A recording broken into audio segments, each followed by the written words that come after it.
heard it.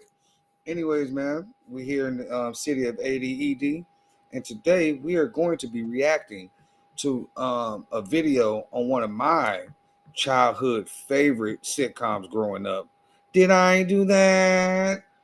Go home, go home, go home.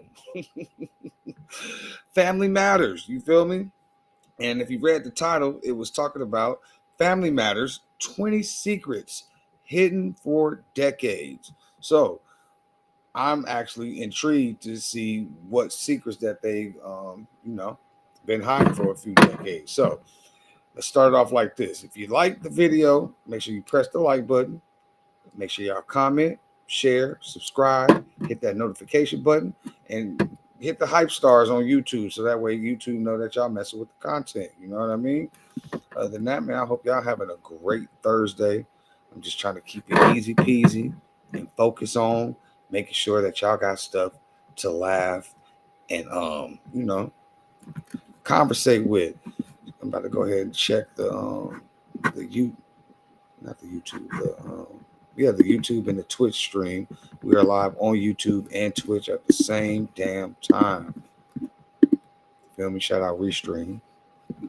All right. Let's go ahead and switch that up. Yes, sir, Ski. Okay. We'll go here.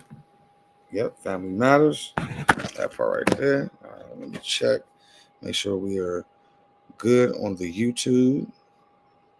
You know, talking to the chat is one of my favorite parts of the whole,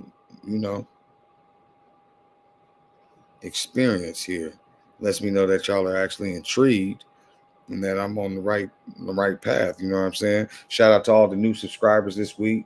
Thank y'all for boosting me up another extra 40, 50 followers. Just keep building this thing. Yes, sir. We are live on YouTube. All right, let me check the Twitch stream real quick, and then we'll go ahead and start this video, okay? Like I said, make sure y'all hit that like button, comment, subscribe, share, all that, especially if you're on Twitch. I need to have at least 3 to 5 followers for 4 days straight. We can do it. We can do it. Let's make it pop. All right, we good on Twitch too? Yes, sir. All right. Let's go ahead and get this video started. Make sure it's down. Yep. Let's go. Did I do that?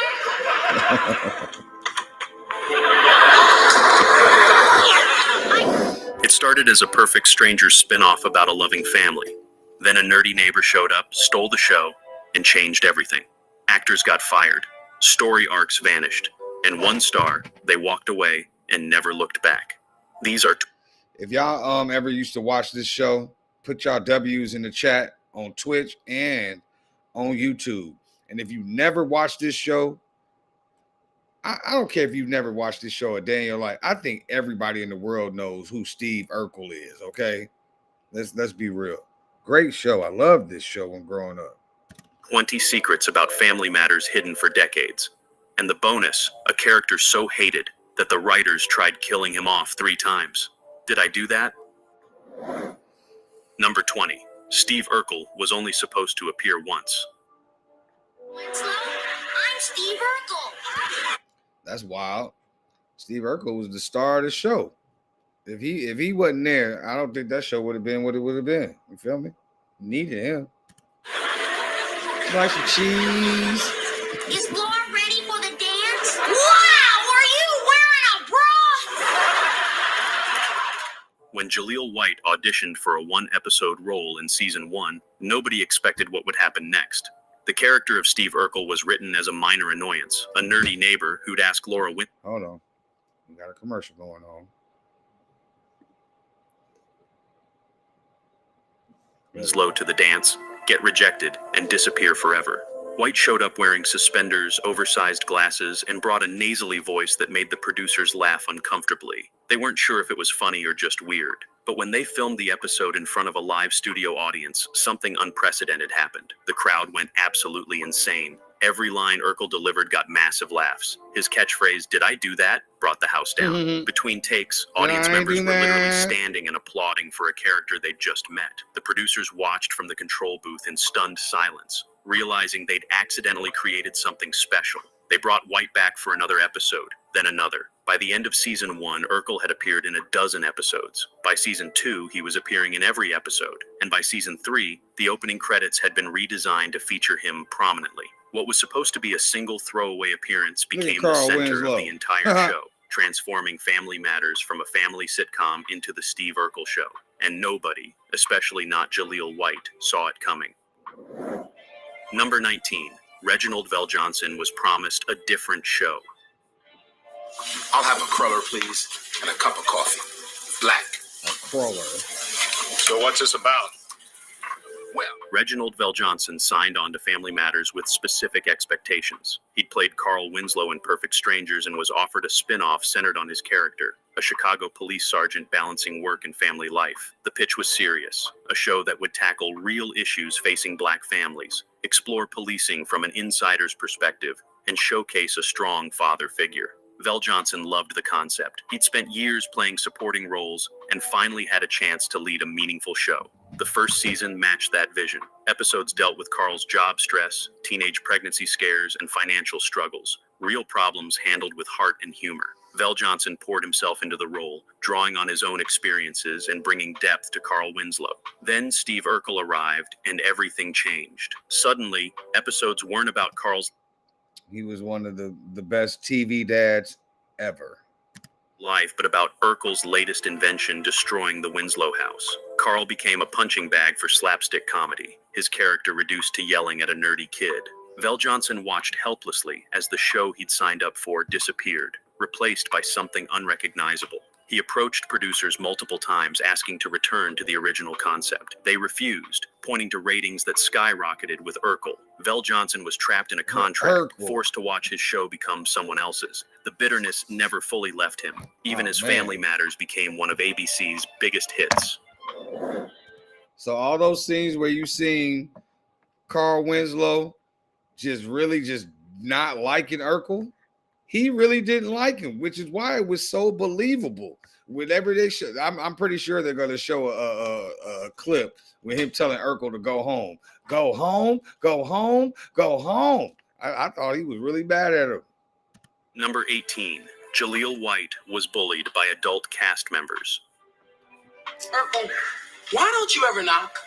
Well, if I did, nobody would ever let me in. Oh, see ya. Hi, everybody. I just thought of a reason. Jaleel White was 12 years old when Steve Urkel became a phenomenon. He handled the sudden fame with remarkable maturity, showing up prepared, hitting his marks, and delivering lines perfectly. But behind the scenes, some adult cast members resented him deeply. They'd spent years working toward leading roles, and this kid had swooped in and stolen their show. The resentment manifested in subtle but cruel ways. During rehearsals, certain cast members would forget to include White in conversations, talking around him like he wasn't there. Others would make passive-aggressive comments about guest stars who don't know their place. Jo Marie Payton, who played matriarch Harriet Winslow, was particularly cold to White during the early seasons. She'd worked... No, not Harriet. I thought she would have probably been the only one that was nice to him. Maybe her and maybe Rachel. I don't know.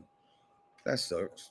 On Perfect Strangers, believed Family Matters was her show, and watching it become the Urkel show infuriated her. She wouldn't make eye contact with White between takes, would deliver her lines to him with barely concealed contempt, and according to crew members, referred to him as that kid rather than by name. White was mature enough to recognize what was happening, but young enough to be hurt by it. He'd go to his dressing room between scenes and cry, confused about why adults hated him for being good at his job. The bullying eased somewhat as seasons progressed and White grew older, but the damage was done. He learned early that success breeds resentment, that being the star doesn't mean being liked.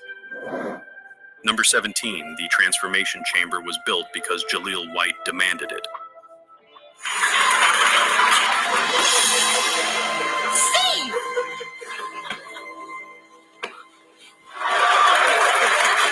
Stefan. Steve, Stefan. Right. Are your parents happy with the new you? Oh, they...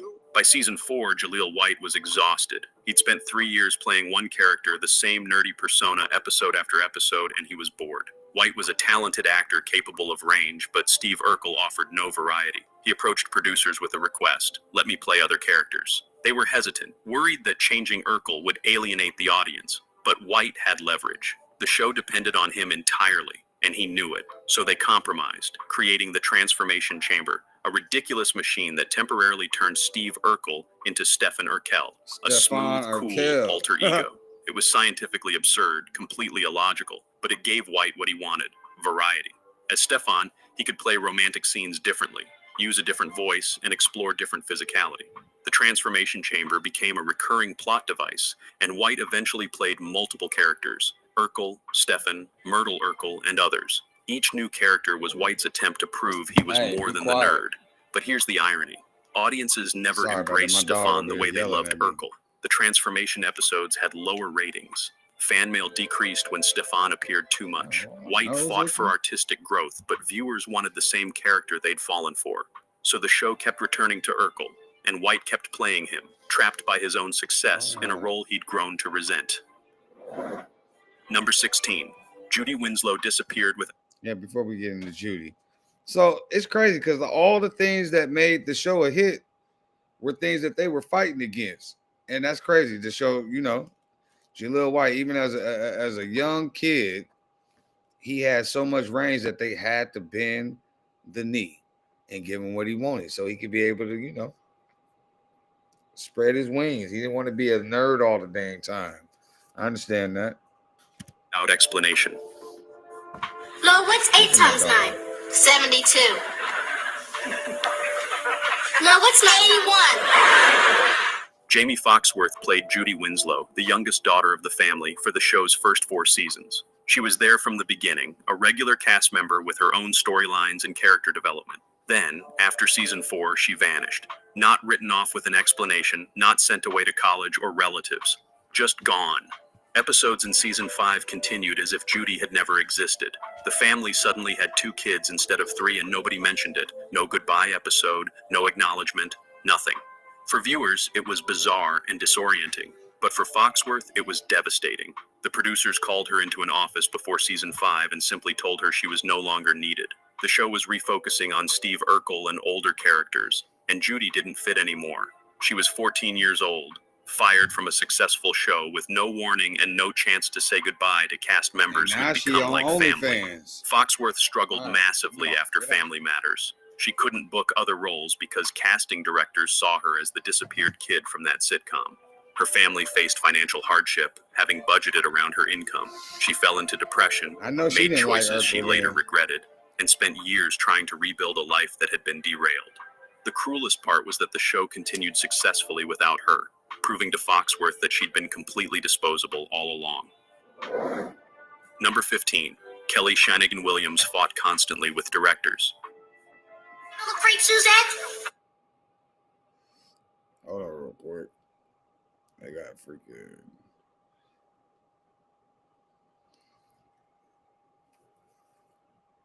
My bad. It was a commercial going on. Give me 2 seconds. We about to get back right. Once again, I appreciate y'all tapping in. If you like the video so far, make sure you press the like button, comment, share, subscribe, all that good stuff. Yeah, okay, it's coming up. They were just talking about. Anyways, yeah, she just disappeared from the show altogether. That was wild. All right, here we go. Laura Lee. Laura, my pad. Steve, I'm full. You cooked 7 meals for me today. It would have been. I've always dreamed of going to the prom with There we go. We line back up. I know, you asked me. Kelly Shanigan Williams played Laura Winslow, the object of Steve Urkel's affection and arguably the second most important character on the show. Yeah. On screen, she was sweet, patient, and kind. Off screen, she was fighting battles nobody saw. Williams had strong opinions about how Laura should be portrayed and frequently clashed with directors who wanted her to play scenes differently. The main conflict centered on Laura's relationship with Steve. Directors wanted Laura to be mean to Urkel, to reject him cruelly for comedy. Williams argued this made Laura unlikable, that constantly humiliating someone who genuinely loved her turned her character into a bully. She pushed for Laura to show more compassion, to let audiences see her internal conflict between appreciating Steve's heart and not being attracted to him. Directors dismissed her concerns, insisting the comedy came from Laura's exasperation. But Williams wouldn't back down. She'd refuse to deliver lines the way they were written, suggesting alternative readings that softened Laura's reactions. This led to heated arguments on set, with Williams occasionally walking off until they'd compromise. Damon Williams, who played Eddie, later said Kelly was the only cast member brave enough to fight for character integrity against producers who just wanted easy laughs. Her battles meant Laura evolved from a one-note mean girl into a more complex character, but it cost Williams relationships with production staff who labeled her difficult and uncooperative. Number 14, the show moved networks and lost half its audience. Genuine canvas! Oh, thank you, sweetums. I'll put your picture in and tape it to my heart. This was Steve. Wow, man. He used to just mess their house up all the time. For 8 seasons, Family Matters aired on ABC's legendary TGIF lineup, Friday night comfort television that defined the 90s. The show was part of a block with Step by Step, Boy Meets World, and Sabrina the Teenage Witch, a powerhouse lineup that dominated ratings. Then in 1997, ABC made a shocking decision. They canceled Family Matters despite solid ratings because they wanted to rebrand their Friday night programming toward younger demographics. I know, I was CBS so mad immediately when they picked up the show for its 9th and final season, thrilled to acquire a proven hit, but the move was catastrophic. Family Matters' audience was loyal to ABC's TGIF, not necessarily to the show itself. When it moved to CBS on a different night, viewers didn't follow. Ratings collapsed by more than 50%. Longtime fans couldn't find the show on their new network and time slot. CBS's audience wasn't primed for family sitcoms the way ABC's had been. The show that had been a cultural phenomenon suddenly felt lost. Only thing CBS is good for is football, college football at that. Other than that, Fox for everything on regular TV. And irrelevant. Cast members watched helplessly as their audience evaporated, knowing the show was dying but contractually obligated to keep filming. The 9th season felt like a funeral procession, everyone going through motions until CBS finally pulled the plug. Family Matters didn't end because it stopped being good.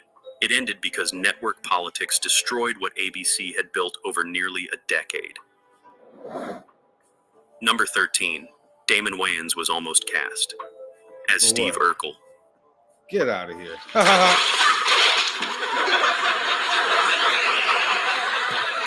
Could y'all imagine Damon Wayans and Steve Urkel? That don't even make sense to me because they're not the same age at all. He would be like a grown A man playing.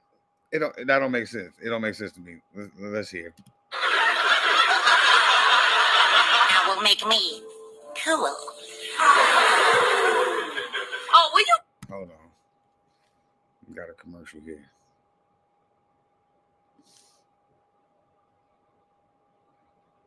Go on and drink that, and then I'll show you my toothpaste. Before Jaleel White won the role of Steve Urkel, producers seriously considered someone completely different, Damon Wayans. This was before In Living Color made Wayans a star, when he was still known primarily as a stand-up comedian looking for his breakout role.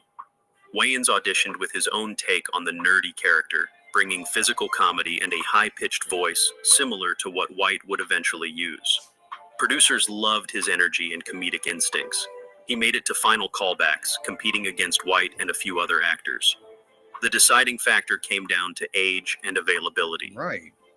Wayans was in his late 20s, potentially too old to believably play a high school student crushing on a teenage girl. That's a little weird, too, There were concerns about optics, about a grown man pursuing a teenager even in a comedic context. Yeah. Additionally, Wayans was fielding other opportunities and couldn't commit to a... I'm so happy that he didn't do that because that would have left such a weird stain on him. Just speculation, especially when, like, if he ever had to get physical with Laura and shit. Like, we all seen her as a little girl growing up. Like, that's weird. Oh, I'm so happy that Damon Wayans chose the path that he went. Major pain, baby, major pain. I'm with it. Potentially recurring role that might be just one episode. White, on the other hand, was actually a teenager, perfect for the role's age requirements and completely available. The choice became obvious. Wayans went on to create In Living Color and build a legendary career. Yep. White became Steve Urkel and got trapped in that success. Both won, but in very different ways.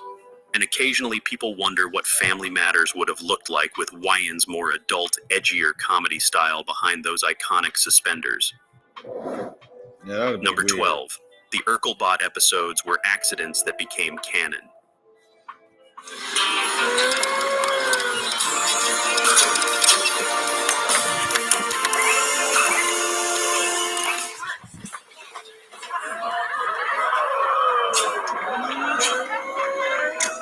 Ready to dance?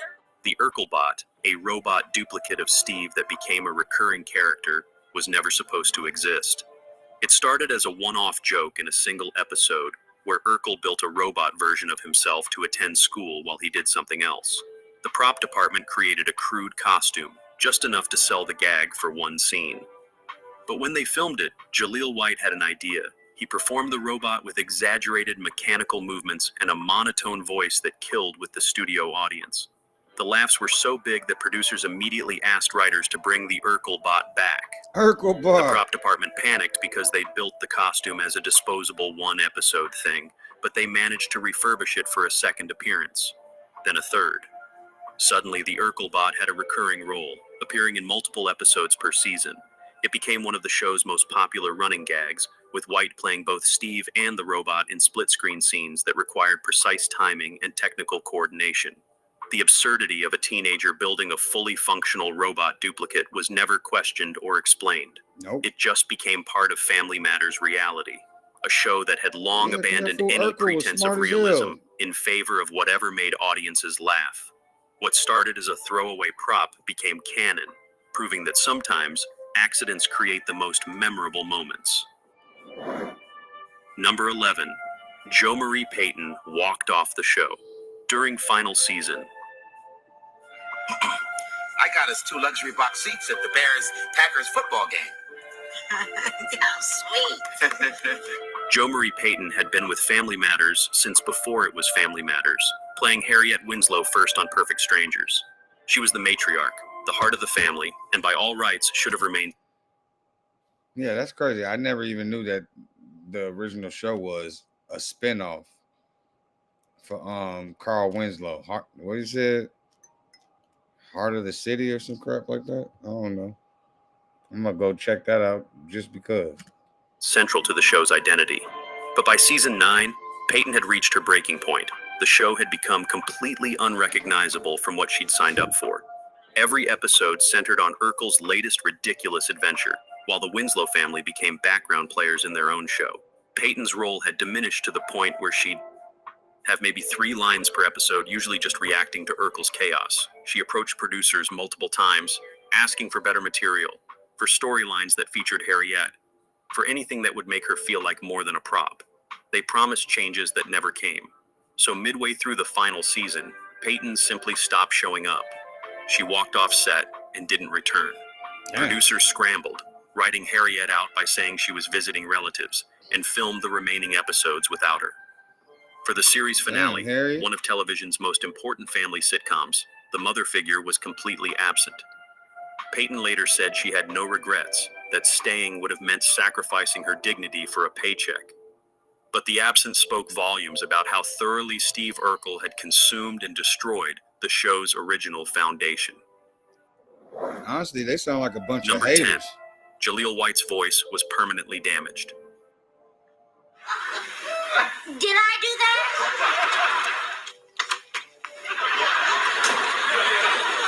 Hi, Carl. I'm falling and I can't get up. Oh, got any cheese? Got any cheese? Playing Steve Urkel required Jaleel White to speak in an unnaturally high-pitched, nasally voice for 9 seasons. What started as a character choice became a medical issue. White spent hours every filming day straining his vocal cords, forcing them into positions they weren't designed to maintain. By season 3, he started experiencing pain and hoarseness addicted. between takes.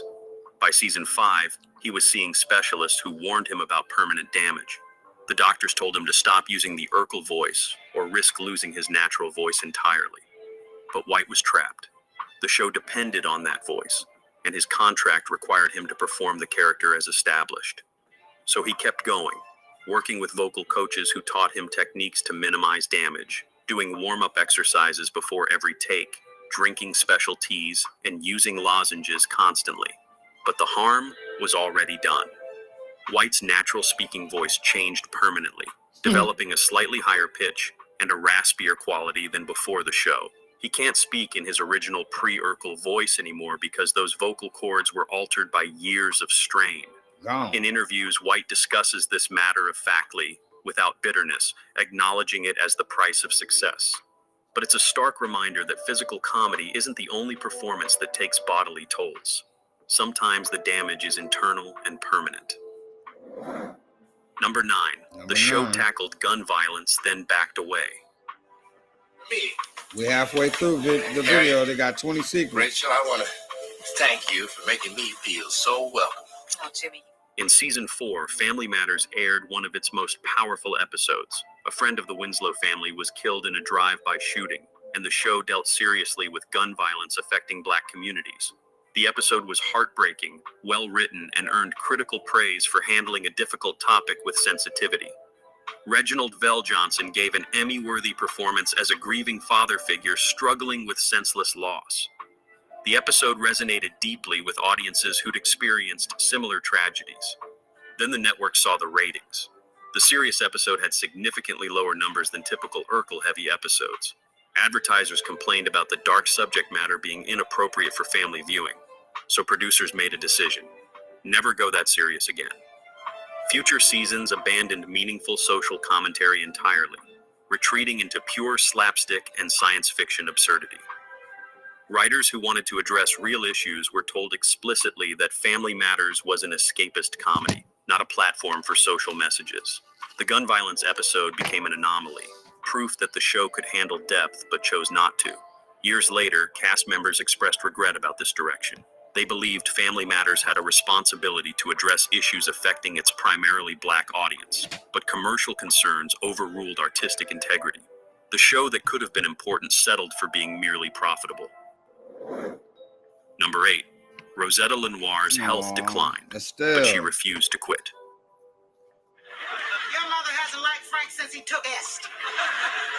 But what about my other favorite movies?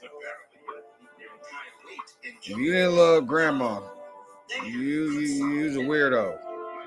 Rosetta Lenoir played Mother Winslow, the sassy, sharp-tongued grandmother who provided wisdom and humor. She was 77 when the show premiered and brought decades of stage and screen experience to the role. But by season 6, her health was deteriorating rapidly. She had diabetes, arthritis, and cardiovascular issues that made performing increasingly difficult. Between takes, she'd need oxygen. Camera blocking had to accommodate her limited mobility. Some days she couldn't remember lines, requiring cue cards placed strategically around the set. Producers gently suggested she retire, offering to write Mother Winslow out with dignity, saying she'd move to a retirement community. Lenoir refused. Acting was her life, and she wasn't ready to stop regardless of physical limitations. The cast rallied around her. Shout out to Grandma, man. She was like, nope, I'm gonna fight through the pain. And that's the thing, man. Whenever you find something that you love to do, no matter what it is that tries to stop you, you're gonna find a way to get it done. So shout out to her for not walking off like Harriet did. That's disappointing. Maybe I shouldn't have watched this, because I would be looking at all of them like they crazy. Helping her through difficult scenes, covering for memory lapses, ensuring she never felt like a burden. Jaleel White, despite his youth, showed particular compassion, spending breaks talking with Lenoir and learning from her stories about old Hollywood. She made it through 8 seasons before her body finally forced retirement. She died in 2002 at age 90, having worked almost until her final days. Her dedication inspired everyone on set, proving that passion for craft transcends physical decline and that true professionals never stop fighting for their art. That's what I just Number said. 7. The writers tried killing off Steve Urkel 3 times.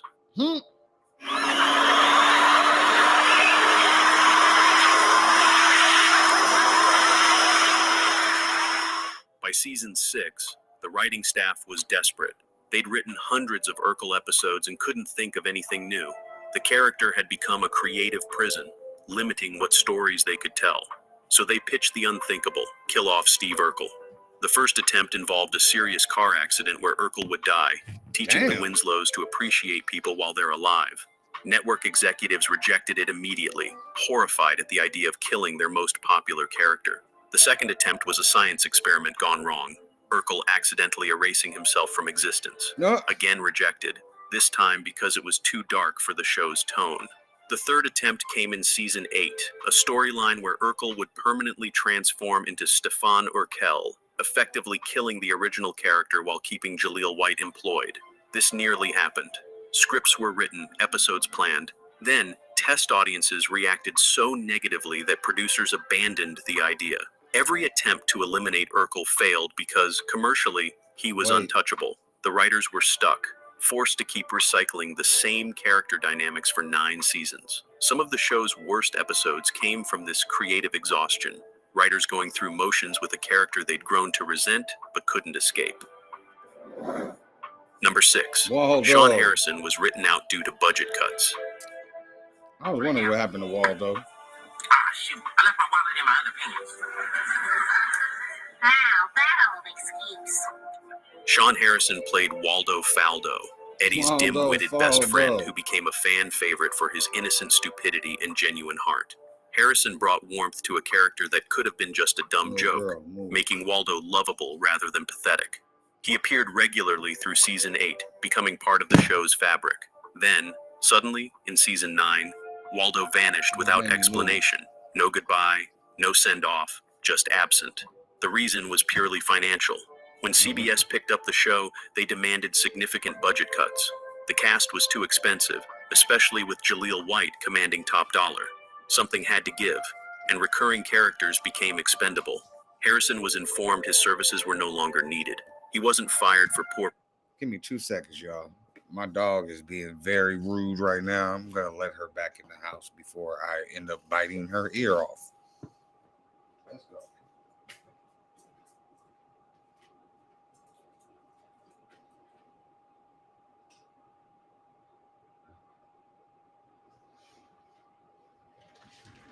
Get in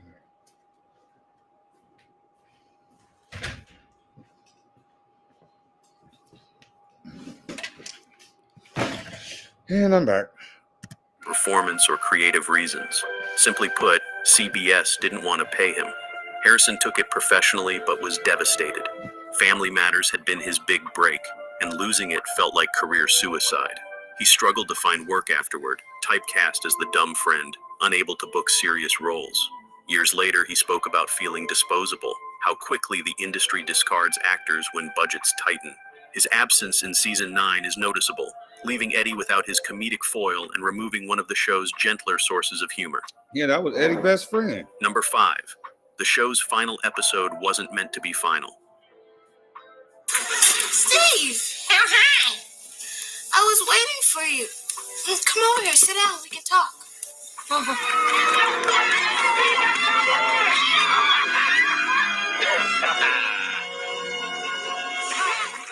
When Family Matters filmed what became its series finale, nobody knew it was ending. CBS had indicated renewal was likely, and the cast expected to return for season 10. So, the final episode wasn't written as a conclusion. It was just another episode with no special significance, no emotional goodbyes, no resolution to ongoing storylines. Steve and Laura had just gotten engaged, setting up what should have been a wedding season. Other characters had arcs in progress. Then, weeks after filming wrapped, CBS called and said the show was canceled, effective immediately.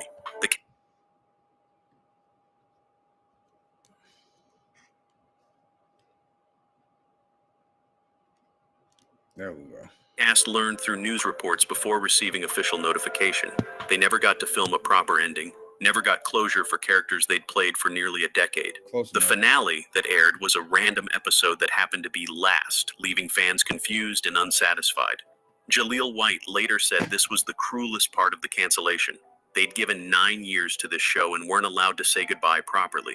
Years later, there were discussions about a reunion movie to provide proper closure, but it never materialized. Family Matters just stopped mid-story, leaving the Winslow family frozen in time without resolution or peace. Number 4. Kelly Shanigan Williams walked away from acting. Yeah, I'm fine. I know. I never saw her. Oh, Or come nothing on, else. something's wrong. What is it? I can't tell you, Rachel. It's too weird and twisted. For years after Family Matters ended in 1998, Kelly Shanigan Williams could have leveraged her fame into a successful career. She was only 22, beautiful, talented, and recognizable from 9 years on a hit show. Instead, she disappeared from Hollywood almost completely. Williams later revealed she was burned out and disillusioned. 9 years of fighting with directors, watching the show devolve into absurdity, and being reduced to Steve Urkel's love interest had drained her passion for acting. She wanted to be taken seriously as an actress, but felt typecast as Laura Winslow. Auditions went poorly because casting directors couldn't see her as anything else. So Williams made a radical choice. She walked away, enrolled in college, got a degree, and built a life outside entertainment. She didn't act for nearly a decade, turning down offers and reunion opportunities. During this time, she discovered she didn't miss it. The constant scrutiny, the lack of creative control, the Hollywood politics, none of it appealed to her anymore. When she eventually returned to acting in the 2000s, it was on her terms, taking small roles that interested her rather than chasing fame. Her decade away was healing, a necessary separation from a show that had defined her entire adolescence and young adulthood. Number 3. The show's syndication made everyone rich except the kids. Damn. Do your laundry, and after that, I'm gonna wash your car and mow the lawn. Tony's having a few people over tonight to watch some TV. Family Matters became a syndication goldmine, airing multiple times daily on various networks for decades. The show generated hundreds of millions in put y'all W's residuals, in the with chat. episodes continuing to earn money long after original broadcast. Reginald Vell Johnson and Jo Marie Payton, as adult series regulars, received substantial syndication payments that set them up financially. Behind the scenes, producers and creators made fortunes from the show's afterlife. But the child actors, Jaleel White, Kelly Shanigan Williams, and Damon Williams, received minimal syndication residuals. Their contracts, negotiated when they were minors, didn't include favorable syndication terms. Their parents or guardians had signed deals that seemed generous during original production, but didn't account for decades of reruns. While the show continued generating revenue, the actors who'd spent their childhoods making it received comparative pennies. Jaleel White spoke about this injustice publicly, noting he made more money from a single commercial in the 2000s than from years of Family Matters syndication. The financial disparity created resentment, especially when producers who'd clashed with them were getting wealthy off their childhood performances. This exploitation led to industry changes, better protections for young actors, and mandatory financial literacy requirements for parents managing child performers' contracts. Yep. See? Number 2. Now, see, even though they didn't get paid, you got to give props to people like Jaleel White and Shaneen Kelly Williams and Damon Williams, what you call Eddie. You know what I'm saying? Because they paved the way for all of these new kids to be able to come up and actually get their paper and not just be out here slaving to the network, you know? So shout out Urkel. 2. Jaleel White tried distancing himself, and it backfired. Steve!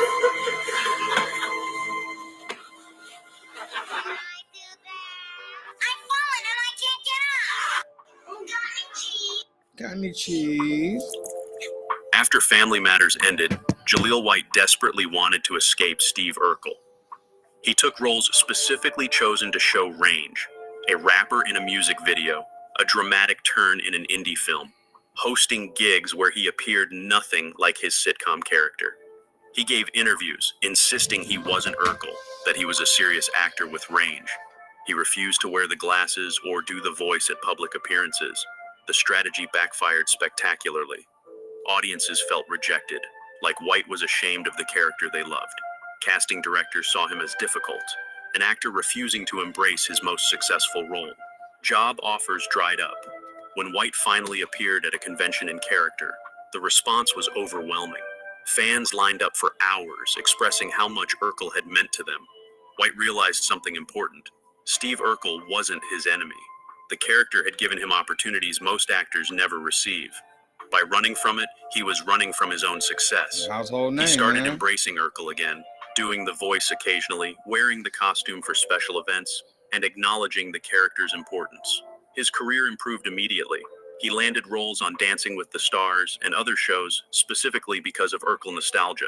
Yep. White learned that you can't escape your legacy. You can only decide how to carry it. Number 1. All right. A reboot has been planned for over a decade. All right, man. It was 20 different secrets. We have now made it to number 1. If you have liked the video so far, make sure that you press that like button, subscribe, share, hit the notification bell, and hit that hype stars, man. Like I said, this was one of my favorite TV shows growing up. You know what I mean? And like I said, some of these revelations make me look at some of the cast members different. You feel me? And it's messed up that they did Jaleel like that. He was just a kid, and they were basically just jealous. You know what I'm saying? But I can understand, like they grown as hell, coming off a spinoff. This is supposed to be their show, and now they playing backseat to a little kid that's just walking around being a nerd and blowing their house up all the damn time. Love that show, man. Anyways, let's go ahead. Number 1. Is Steve going too? Well, he is if he doesn't find a place to stay. Thanks, Dad. Oh, come on, Steve. We want to show you the cake we got for you. Since 2010, there have been persistent rumors and actual attempts to reboot Family Matters. Various networks have expressed interest, seeing the value in 90s nostalgia and the show's built-in audience. Jaleel White has been approached multiple times about returning, and he's expressed willingness under the right circumstances. It wouldn't be the same The without core grandma. issue preventing the reboot is creative vision. Every pitch has centered on Steve Urkel, making him the main character with the Winslows in supporting roles. But many original cast members refuse to participate in that version, arguing it would repeat the mistakes that ruined the original show. They want a true ensemble reboot focusing on the family with Urkel as a recurring character. Producers insist Urkel must be central because he's the only reason anyone remembers the show. This standoff has killed multiple reboot attempts. Additionally, Reginald VelJohnson has stated he's not interested in returning regardless of creative direction. Without Carl Winslow, can there even be a Family Matters? The reboot remains in perpetual development, They need all occasionally of them. surfacing in entertainment news before disappearing again. Perhaps it's better this way, leaving the show as a 90s time capsule rather than risking a modern update that pleases no one. Family Matters brought joy to millions and launched Jaleel White into stardom. But behind the laughter lived real pain. Talented actors watching their show transform into something unrecognizable. The Winslow family deserved better than becoming background players in the Steve Urkel show, a cautionary tale about success consuming everything in its path. Well, all right, man. We have reached the end of the 20 secrets hidden for decades in regards to the show Family Matters, man. Like I said, I hope y'all enjoyed the video. I enjoyed it. You know, I learned some stuff about a few of the people on there that I didn't know. I found out that the last episode really wasn't supposed to be the last episode because, yeah, everybody was like, hey, I mean, Steve and Laura got engaged and then they cut the show off. It was like, what the heck? What's next? They had a whole nother, storyline to portray, but whatever. If you've reached this far in the video, you see that cloud behind me, right? Yeah, that's our mascot, the cloud graphic, and he got a whole. We on the merchandise section of the video, but he got his own collection over here. So come check it out. All day, every day, LLC.net. You feel me? ADED. That's what ADED stands for. All day, every day. And like I said, we got onesies for the babies. I created all these designs for every piece that's on here. You know what I'm saying? I took put a lot of hard work into this, you know? because I want y'all to be able to wear this stuff and it be fly.